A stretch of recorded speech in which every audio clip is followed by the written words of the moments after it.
Hello everyone, this is Shivani. Welcome back to my channel. Today we are going to learn a poem titled A House, a Home. Before starting the detailed explanation of the poem, it is very important to know something about the poet of this poem. And this poem is composed by Lorraine M. Halley.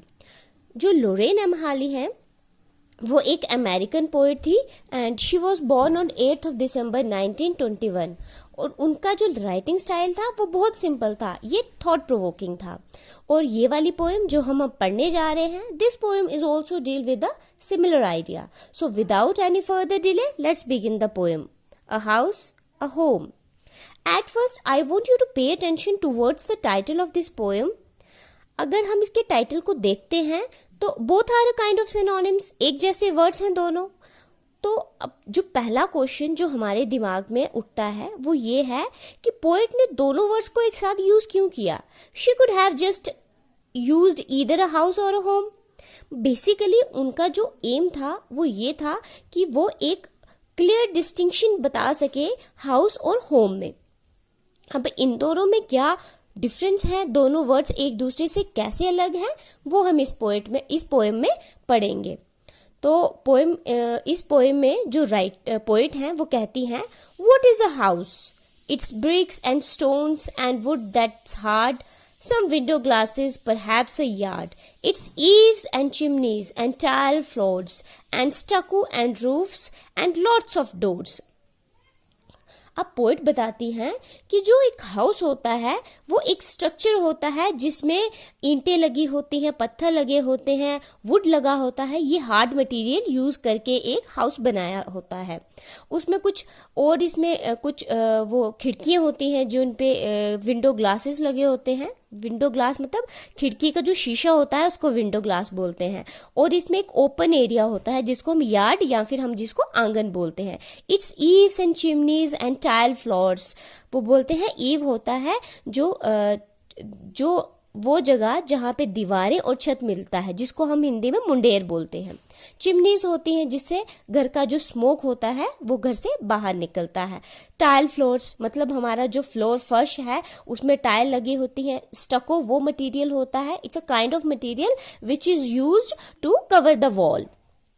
जैसे आप white wash करते हैं दीवारों को, उसको similar kind of stuff होता है वो। और रूफ छत होता है और लॉट्स ऑफ डोर्स, बहुत सारे दरवाजे होते हैं।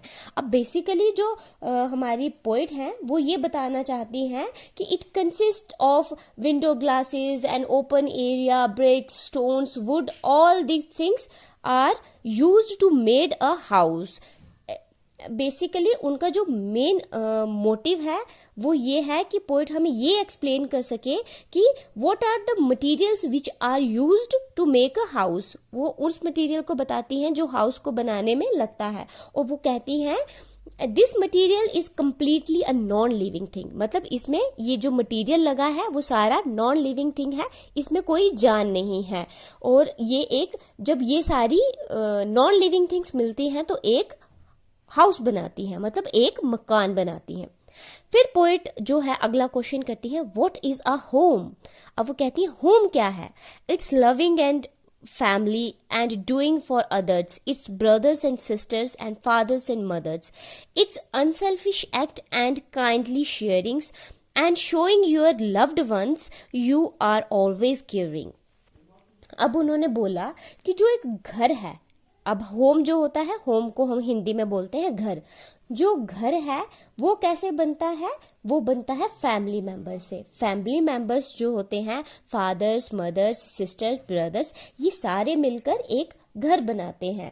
उन माता पिता का एक दूसरे के लिए प्यार, निस्वार्थ सेवा, मिलनसार बिहेवियर, एक दूसरे की ज़रूरतों का ख्याल रखना, एक दूसरों को प्यार करना, ये सब चीज़ें मिलके एक घर को बनाती हैं। फैमिली का प्यार एक दूसरे के लिए, दूसरों के लिए कुछ करने की इच्छा, ब्रदर्स, सिस्टर्स, फादर्स, मदर्स, इनका अनसेल्फिश एक्ट मतलब निस्वार्थ सेवा एक दूसरे की करना, एक दूसरे से प्यार करना, एक दूसरे से अपनी चीज़ों को शेयर करना और अपने जो लव्ड वंस हैं उनको अपना प्यार शो करना, उनके लिए केयरिंग करना, ये सब सारी चीज़ें क्या होती हैं? ये एक घर बनाती हैं।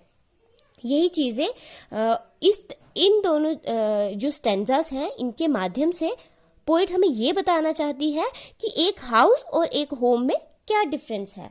Now students, after studying this poem, now I think you are able to distinguish a house from a home, and I hope you know in what aspects are the two things are different from each other.